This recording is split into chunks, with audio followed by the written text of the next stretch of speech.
Maddie and Merritt always looked forward to getting their test back. Like most students, they wanted to see how they did. Merritt always studied her very hardest for all of the tests. She really put in all of her effort. Maddie, on the other hand, didn't really seem to study that much, but it didn't really matter. She always did well anyways. When they got back their tests, they were both very pleased with their results. Merritt had gotten an 80%, but the teacher told her to keep trying. She knew she would get the hang of it. Maddie, on the other hand, had gotten a 95, but she wasn't that excited. She normally did that well. When the students got their next test back, they were both equally as pleased as the time before. Merritt had done better. She had gotten an 85. The teacher told her that she had a great improvement. Maddie, on the other hand, got a 90, and the teacher just told her that she was a good writer. However, the next time the students got their exams back, Maddie wasn't so pleased. Merritt had put in all of her effort and really studied hard. She had gotten a well-deserved 94%. However, Maddie, on the other hand, really procrastinated and didn't study that much. She got a 72%. Maddie did not appreciate the fact that she didn't get an A. She was just really mad about it. The next test that rolled around, Merritt did well again. However, Maddie not so much. Maddie had gotten a 64%.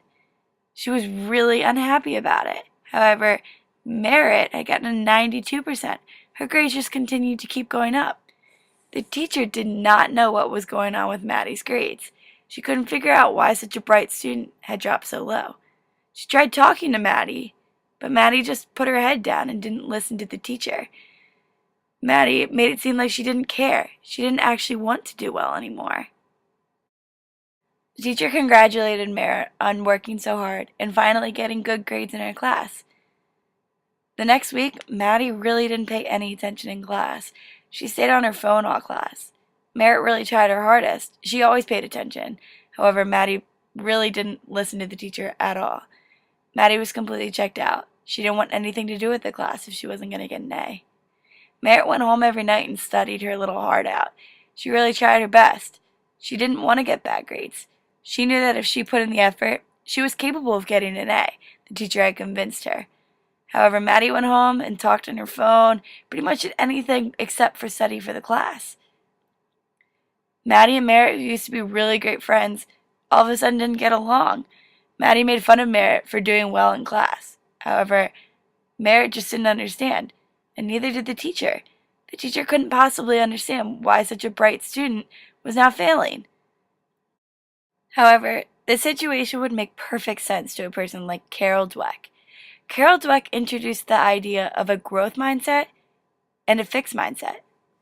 Students with a fixed mindset believe that they were born with a specific intelligence. They either think that they are smart or not. These students don't think studying will make them any smarter.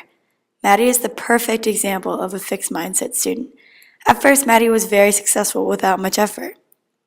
Once the material got more challenging, Maddie started struggling. Instead of studying and working harder, Maddie gave up. She didn't want to try and fail. She'd rather act like she didn't care and then fail.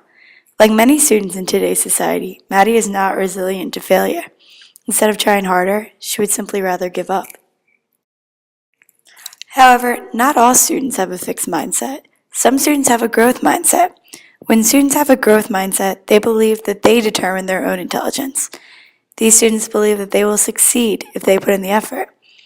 When a growth mindseted student fails, they don't give up. They try harder. To them, learning and understanding is much more important than the letter grade on the top of their paper. Merritt is a great example of a growth mindset student. When Merritt got low grades, she went home and studied harder. She didn't give up. She knew with a little effort she would succeed.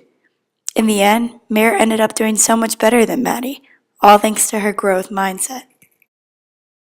Now the teacher is left wondering what went wrong. Although the students did develop their own mindsets, the teacher definitely had some influence on it. Praise is very important in the classroom. However, students need to be praised in the right way. Merritt was praised on her effort. The teacher noticed that she was trying and then made sure that Merritt knew that her effort was good and that it would eventually pay off. Maddie was praised for being a good writer.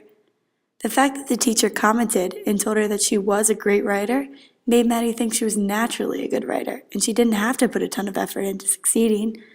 It's really important for teachers to realize how good praise can be, but again, how bad praise can be. In the future, it's very important for the teacher to praise both Maddie and merit on effort instead of accomplishments.